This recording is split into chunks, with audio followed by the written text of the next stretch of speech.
Hello, everyone. Welcome to Kryptonize, the show about altcoins. We do Bitcoin too. We do NFTs, but it's all things crypto. We try to bring in relevant guests that understand the markets and understand what's happening. And today we have Leah Halpern, and we're going to talk about her philosophy on crypto and Bitcoin. And I think she's a maximalist. I think we'll try to uncover that. Also, NFTs. We kind of share the same views on that, and then the future of crypto. So with that, let's get started. Leah, can you tell us a little bit about yourself? Hey, Mark. Thanks for having me on. It's good to meet you. So, yeah, my name's Leah. I am, I guess, somebody who's absolutely obsessed with Bitcoin, journalist by trade, author of Undressing Bitcoin, content creator, podcast host. I just do a bunch of stuff, everything involved in Bitcoin, crypto, creating content, educating people, and I guess kind of just waking people up to the problems with the traditional financial system. Now, I'm always curious how you got into this. Why did you get into it? So I kind of fell into it, which is funny to say that because I think when people often do jobs that people like or whatever, it's never fun to say, oh, I just fell into it. But I was working as a journalist in Malta. It was the job that I wanted, to be on screen talking about things that I think are important. That's what I always wanted to do. And Malta was really just about covering crypto and blockchain. And so that's how I fell into it. And then the reason I stayed was mainly because of the philosophy and what it stood for. Not so much about the technology, but more just like the philosophy. And that was only something that I learned by being in the space. So it's not something that I was aware of. I wasn't aware of what it meant philosophically to be involved in Bitcoin. But how did you just jump right into it? It's like, were you introduced to it? Where did you learn anything about crypto? Yeah, well, I was working as a journalist in London covering news, murders, the gory stuff. And my boss wouldn't let me on camera. My boss wouldn't let me on camera. So I said to him, I was like, look, Jim, I'm going to be an on-screen journalist one day. Would you like to help me get there by giving me the promotion I want? And he was like, no. So I looked for another job and it was in Malta. And I knew nothing about crypto, absolutely nothing. But you figure it out. I was really fortunate because I was at a very new company, a very new station. So I could make as many mistakes as I wanted. And I had a lot of really helpful colleagues who helped me, taught me as we went forward. So really ideally they wanted talent that was able to, with a journalism background, right? Understood how news works, understood how to host interviews, how to hold these sort of conversations and how to read the news. That was kind of the company's priority. And then learning about crypto and things like that was just a secondary thing that came along with it. Because when you're a journalist, you have to fully understand obviously what you're talking about, but a lot of the job really entails asking questions so you can learn on the job. And how did you first discover Bitcoin? Well, it was on. Oh, how did I first discover it? That's a funny question. So I was 17, and my ex-boyfriend at the time was buying drugs online using Bitcoin. That's honestly how I'd heard of it. He was buying all sorts. And he was like, "Yeah, Leah, I'm using this really cool internet money." And I'm just like, you're a freak. What? What is going on here? But then it wasn't until obviously I started working till I took it seriously and really understood it. But yeah, I guess I should have paid more attention to the drug dealing ex-boyfriend. Well, I think it got you into crypto. Couldn't be all that bad. Yeah, exactly. Even though it was a very, very dubious way of doing it, but. Yeah, it's true. I mean, I guess those were how people used to use Bitcoin in the early days. So it's actually quite I don't mind telling that story because it's very normal and very realistic, And do you think with what's going on with inflation now, do you think that's what's driving more people to Bitcoin? I mean, I think it's hard to say, right? Because that is certainly what is going to drive people, but not a lot of people understand inflation. So it's about understanding, what is the first thing that's going to grab people's attention? Well, it's going to be the price. But I also think we're at a point where your average retail investor They don't understand Bitcoin. They don't understand the value behind Bitcoin. They don't understand inflation. Not even your retail investor, because I'm talking about your average just person on the street, right? Like your friends, the people you went to school with, like they just don't understand these things. And why should they, right? They've never learned it. So either it's price, when Bitcoin goes to crazy levels very quickly and they see it on the news, or it's things like NFTs and things like that, which are going more viral, which are bringing more people into the space. So then I hope, once they then get into the space, they learn more. Kind of like my experience, right? Like I didn't get into Bitcoin for inflation. I got in because I wanted to extend my career as a journalist, grow my career as a journalist. And then once I was in, I was like, oh, wow, now I get it. So I don't really think for the average person, that's what it is. For people that understand markets and understand investing and understand these things, people who are more financially literate, certainly inflation is going to be what brings more people to us. Even major companies, like we've seen MicroStrategy, for example, over a year ago, they made the move. Loads of companies will. But it's about understanding, whether this is a business or whether this is sort of just your average person on the street. Okay, so in these downturn markets, though, do you have your friends, people that you've gotten into crypto? Are they panicking? Are they selling? Are they getting out? And based on the philosophy of why you got in, so this is a multi-part question. When people see these down markets, they're not really jumping in like you did, are they? No, but they should. People tend to jump in at the top, which is not a good thing to do. Now is a fantastic time to jump in, but unfortunately, people will panic.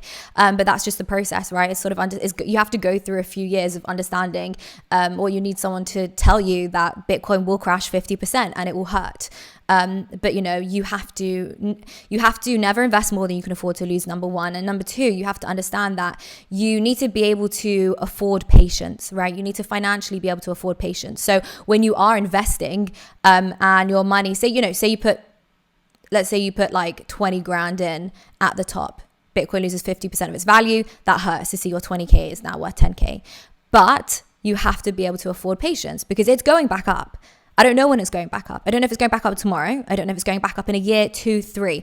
I know it's going to $100,000 within the next 3 years, okay? And that might be bearish to some people, but I know it's going to $100,000 in the next 3 years. So you need to be able to be financially stable enough to afford patience. As for my friends, I don't really know, I tend not to get too personal with people when it comes to money, because when it comes to markets like these and we have situations like these, it can be really uncomfortable when you helped somebody get in. So I tend to sort of stand back, and make really clear that do not buy it. Bitcoin is not an investment. Bitcoin is a long-term lifestyle. That is the way that I look at it. I don't buy Bitcoin to one day remove my money from it. I buy it to protect my money and leave it there long-term. So is there a general philosophy that's guiding you through this? Are you an anarchist, or are you just like, oh, I see what fiat money is and I see what governments that control it do. This is kind of the safest form of investment that I can think of. Is that kind of your philosophy? So I'm not an anarchist. I am a libertarian, and a lot of people misunderstand libertarianism. So I want to clarify that I believe in humanity. I'm a humanist. I believe in helping people. I believe in love and kindness. But I believe the best way to do that is to, rather than give a man a fish, I prefer to teach him to fish, right? And that's literally my philosophy. I think that I've always been very political, right? So that was the journalism that I covered, politics. That's why I define myself as a libertarian. So I already have that. And so I think that governments, I won't swear. I think that governments are awful. I can swear. Actually, okay. I think governments are shit. I think they are absolutely terrible. I think small government is essential. If you look at monetary policy, it's terrible. Everything they do is terrible. There's nothing good. They don't do anything good. And if the last 2 years of COVID has shown us anything, they don't have our best interest at heart. It's very clear to me. And so Bitcoin for me is about, number one, protecting against inflation because they keep on printing. which is just ridiculous. I mean, we've already seen how that doesn't work. We've seen it throughout Latin America. We've seen it throughout Africa. So they keep on printing. So that's number one. Number two, I don't want my money to be controlled by them. I'm not interested in the system. I'm just not. As of today, all crowdfunding platforms and the payment service providers they use must register with FINTRAC, and they must report large and suspicious transactions to FINTRAC. The government is issuing an order with immediate effect under the Emergencies Act, authorizing Canadian financial institutions to temporarily cease providing financial services where the institution suspects that an account is being used to further the illegal blockades and occupations. As of today, a bank or other financial service provider will be able to immediately freeze or suspend an account without a court order. I'm interested in an alternative system which values decentralization, not having one centralized authority.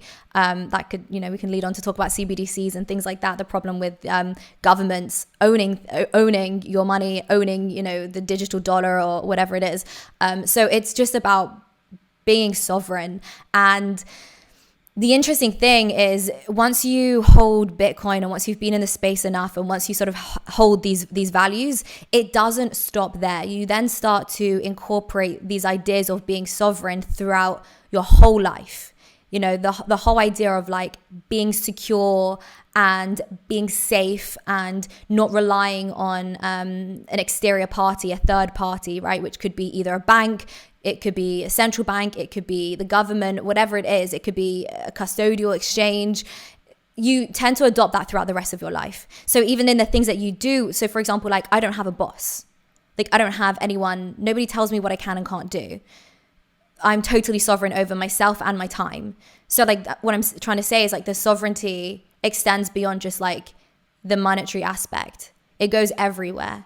And then not relying on people, not, really just relying on yourself, double checking, verifying everything that you do. Like even when I travel, I've been traveling a lot, right? And I made a mistake. I was in Panama and I got like totally scammed because I got my money back in the end, but I trusted people that I thought I could trust, and I shouldn't have done. I should have, don't trust, verify. That's what they say in crypto, right? And so we say with Bitcoin, don't trust, verify. And so like I should have verified these people, but I didn't. I just trusted them. Does that make sense in terms of like incorporating the Bitcoin ideas into everyday life? Yeah, and I always like to play skeptic, and I always like to play devil's advocate. I kind of lean your direction, but governments will say, and this is why we're seeing some banning of crypto around the world. Governments will say, well, most people can't protect themselves. They don't have the tools. They don't have the intelligence. Maybe Leah does, but no one else is capable of doing it because they haven't taken the time to kind of study what you've studied. So like all these protections need to be in place. But I think, you and I know that these government actors, if you don't know, are always in it, and they're looking for ways of profiting themselves. And if you see the amount of stock and opportunities they get behind the scenes, it's unreal. Why do politicians enter politics, especially at the federal level, with very little money, and a lot of them come out with 10, 20, 30 times more? I mean, there's a reason for that. Yeah, I mean, I think politicians got extremely rich during COVID because they all invested in biotech stock. It goes way deeper than that. Yeah, of course, but on like a real nice surface level, just to sort of like, show the point. Why are they pushing it? Why are they pushing the medicine? Stock prices go up. I mean, on a very surface level, right? But what were you saying? But people, yeah. So basically, I think that like people should be free to choose how much risk they wish to take, right? I think it's very dangerous when you start policing how much risk people can take. If you look at like the US market, right? Like not everybody, you have to be an accredited investor in order to buy certain stocks, and it's just ridiculous. I think people should be free to choose how much risk they wish to take. And the thing is, like, I do believe most people are capable. They just have to be inspired and taught. And that's the thing where I think like the role of the government, it shouldn't be to police, it should be to educate. And I really believe that we could empower an entire generation to learn and understand. But that won't happen because once you empower an entire generation, you don't need the people at the top anymore, right? So you empower the bottom, you disempower the top. And so they obviously won't. But even if they did do that and we were living in a society whereby some people were smart enough and some people just weren't, well, then I'm sure there would be businesses available which would help onboard people. Like, I don't think that custodial exchanges, for example, should be banned. Like, I'm like, no, like if you are not comfortable taking self-custody of your private keys and your seed phrase, please go use a custodial exchange, right? That's fine if you're not able to do that. No judgment, whatever. But like, I should still be free to be able to do what I want to do because I am competent. Okay. Well, I'm gonna continue down this path just a little bit Go for it. because I like it. I like the philosophy. I like the fact that you thought this out. You still have that factor. Like in government, I think most of government is corrupt. I think a lot of people get into it, wanting to do the right thing, and the system's corrupt. In order to survive in it, they need to be somewhat corrupt. But with Bitcoin, or not Bitcoin, but other crypto, we see a lot of corruption as well, or scams, or what have you. So what's protecting people from those things? And do we need protection? Or should most people entering crypto adopt your philosophy of buyer beware? I mean, that's why you have Bitcoin maximalism, right? Because like Bitcoin maximalism is literally founded from that, right? It's to protect new people that get in from scams. No, I think that we should have as much education as possible.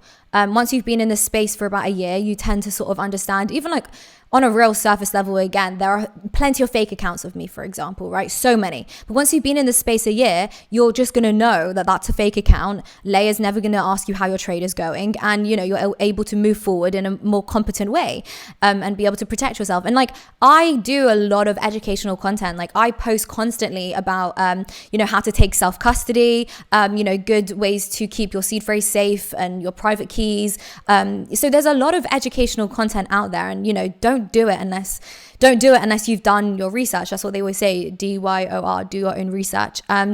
But there are loads of scams out there. But do you know what? Like, it's no different than getting a fake email from Amazon, which looks so real, saying that you owe us money. Getting a fake email from the bank. Like, my grandpa, he's 94, I think, and he gets calls all the time from Amazon saying you owe us money. And it's like, the poor guy has never even used a computer, bless him. So like, and he's still stressed. So like, you just have to be aware. This is the new digital world. It's the same as like, because when I was a kid when like instant messaging like really started coming out. And, you have to be careful who you speak to online, who you speak to on chat rooms. And with every new wave of technology, there's always going to be new concerns. But we just adopt and we understand and we move forward, like stop putting your life savings into coins which are named after animals. Doesn't sound very like a good idea, So research and just having your wits about you, really. Yeah, but you should follow everything that's going on online. Your 94-year-old grandfather isn't going to be able to do that, is he? I mean, and how would we entrust him with learning this whole market? Or is your philosophy like, okay, this is a new generation, Gen Z, millennials, those are the people that you're speaking to right now? Yeah, I don't want to answer for you, but what's your thoughts on that? Yeah, I mean, like, unfortunately, it is a young person's world, but this has nothing to do with crypto. This is what's happened in general, right? Like, my grandpa also struggles to park his car. Why? Because you have to have a smartphone and an app. He struggles when it comes to, government administration and things like that because they want his email address. He doesn't have an email. So this is nothing new with crypto. This is just how society has moved forward. And unfortunately, society does not favor the elderly. They have no interest in making things easier. I mean, it's quite unbelievable to think that so my mum does a lot of his admin because she has a computer and she has an email address. That's it, nothing to do with crypto. It's just this new world that just doesn't care about the elderly. It just moves forward. Yeah, I mean, we don't make it easier though. We make everything's hard to do, hard to buy crypto, hard to get in. Our nomenclature that we use is so foreign. I mean, it's pretty bad how difficult it is just to learn about this market, because I think on purpose, and this is true with any market, any tech market really, we make it difficult because we want our own language, our own tribe. and then we expect everyone else to jump in and learn all that. I mean, we're making it difficult too. I don't know. I don't think we're making it difficult on purpose, honestly. I really don't think we are. I just think Well, how would you describe buying crypto to your 94-year-old grandfather? Getting in, first of all, just getting in and buying Bitcoin. That's challenging. Then when you go to altcoins, it's even harder. right, but I don't think it's hard on purpose. I just think it is what we're so early, right? So trying to explain the internet or even how a mobile phone works to somebody, years ago is going to be equally as hard, but eventually the technology develops to become so slick and so easy that they do understand it because you're able to show it to them in a really simple way. I mean, you also have to understand, my grandpa could understand it, but he doesn't want to understand it. He's tired. He doesn't care. It takes brain power to understand something entirely new. He's capable, but he's tired. So he's not going to sit and listen. I think, Leah, what you're saying is that crypto is a philosophy, it's a movement, and it's kind of skewed towards the young. Anyone could jump in and learn it. And if you don't, you might be left behind because what government's doing is not benefiting us, and the future lies in, taking power back to the people and kind of managing their own future. Am I summarizing kind of your philosophy? I know it's a very rough sketch, but did I get that wrong? No, you got it right. And I talk about this in my book, Undressing Bitcoin. It's very much about the importance of being sovereign and understanding the problems with centralized power, centralized controls, markets which are totally centralized, and kind of just inspiring people to not only be sovereign over their money, but over everything that they do in life, whether it's their health, whether it's, traveling, whether it's relationships, whatever it is. Just don't trust, verify, know what you're doing, be a competent individual in this world, and take personal responsibility. That's my philosophy. Great. And where can people buy your book? Yeah, it's on Amazon. It's called Undressing Bitcoin. It's a really easy guide to understanding Bitcoin. It's only 79 pages, so it's a super quick read, and it's available on audio, it's available on Kindle and paperback. Okay, so let's talk about the future of crypto and how you see it rolling out in the next probably 2 years. It's hard to go beyond that because there's so much going on. Do you feel like DeFi is going to drive us forward? Projects like Time, projects there's several of them that I'm very interested in following in DeFi. Or do you think there's something else that's going to drive the future of crypto? I mean, you have to understand that these DeFi projects are still very, very new, and there's plenty of rug pulls, scams, hacks, networks switching on and off again. So they're certainly not ready to replace the traditional system in 2 years. But what I do think will happen is people will be aware that, they're offering, the staking rewards are incredible. The APY that you can get is all incredible. You can be a liquidity provider. There's all these amazing ways to make passive income. And that's what I think will be very attractive to new people. In terms of mass adoption within the next 2 years, it's certainly going to be NFTs. I mean, we've already seen it happen. I'm not hugely in love with NFTs. The same way I feel about Bitcoin. Bitcoin is very much, it is emotional for me because, it's about the philosophy of freedom and individual rights and liberty and all of that. NFT for me is far more practical. So I certainly think, everything's going digital. Our lives are going digital. The metaverse is happening. So I definitely think that we're going to start to see people giving something a digital authentication on the blockchain seems to be a very obvious thing, right? Whether it is art, whether it's designer handbags, whatever it is, it's just inevitable. But it's not, and I do think that's going to be what drives us forward. But it's not necessarily the most exciting thing for me in the space. But yeah, I don't think it's Bitcoin will be the thing which pulls people in. I think it's the thing which will probably make people stay. I mean, it's an interesting philosophy. See, I think the altcoins are what's drawing people in now. Bitcoin is just digital gold. It's all I could think of. Yes. I don't think anyone's come up with a better description of it. It's where you store your assets and where you think long term. Whereas these altcoins and what's happening with DeFi and NFTs are more like gimmicks to get you in. What I do like about DeFi is there's real value created. these NFTs, I'm still trying to figure it out. And I was with a company that did NFTs, one of the first companies to do NFTs for a year, and we were still trying to figure it out. I think when you go to NFT 2.0, when you start talking about programmatic NFTs and how they're tied to certain events or certain things that happen, that's going to get very, very interesting. And so that's kind of my philosophy in terms of NFTs. But don't you feel like fiat is like dumb money and manipulated by, as we said, corrupt politicians? They're not all corrupt. I don't want to throw everyone in that basket, but it's certainly a system that encourages it. You can print as much as you want. So there's no accountability. They pass the buck down to the next senator that's elected. But don't you think with crypto, you can make it so smart? If you want to use it for currency, and it's not always used for currency, you can make it so smart that you'd be crazy to have a fiat world when you can have a crypto world that has all these built-in mechanisms, including accountability. What are your thoughts on that?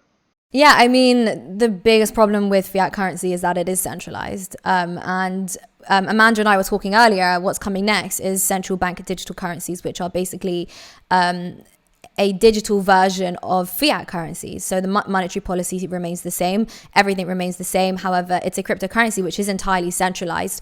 And it's a sort of a one-way relationship. So governments, central banks can see every single transaction that we have ever done, but we can't see everything that they have ever done. Unlike the Bitcoin blockchain, which is open source and public for everyone to view every aspect of Bitcoin, right? Whether it's the network, whether it's the currency, whatever it is, it's open to everyone. And so as we inevitably, unfortunately, move towards central bank digital currencies, I know news came out today, Joe Biden is starting to look down that road. And the Fed even said that their future digital US dollar would be better than cryptocurrencies. We certainly know that all of our life is going to be controlled and watched. We will live in that surveillance state, and that's just how it is. And so you want to move away from that. You want to take the power back. You want to take your individual rights back, the rights to privacy and the right to keep the government out of your pocket and out of your business and out of your life. So I am excited about crypto. I'm certainly excited about Bitcoin and just how it will protect us against increasing authoritarianism. Amanda, what do you have on the future of crypto? I think that's a great way to end this episode. Okay, excellent. All right, so Leah, where can people find you online? Yeah, so you can find me on Twitter. It's at Leah Heilpern. It's the same on Instagram. I'm on TikTok, and I'm also on YouTube. So head to my channel. I do some really exciting podcasts as well. So yeah, it's just my name, Leah Heilpern. Okay, great. And thank you for being on the show. Really appreciate it. Yeah, thank you, Leah. Thanks so much for having me.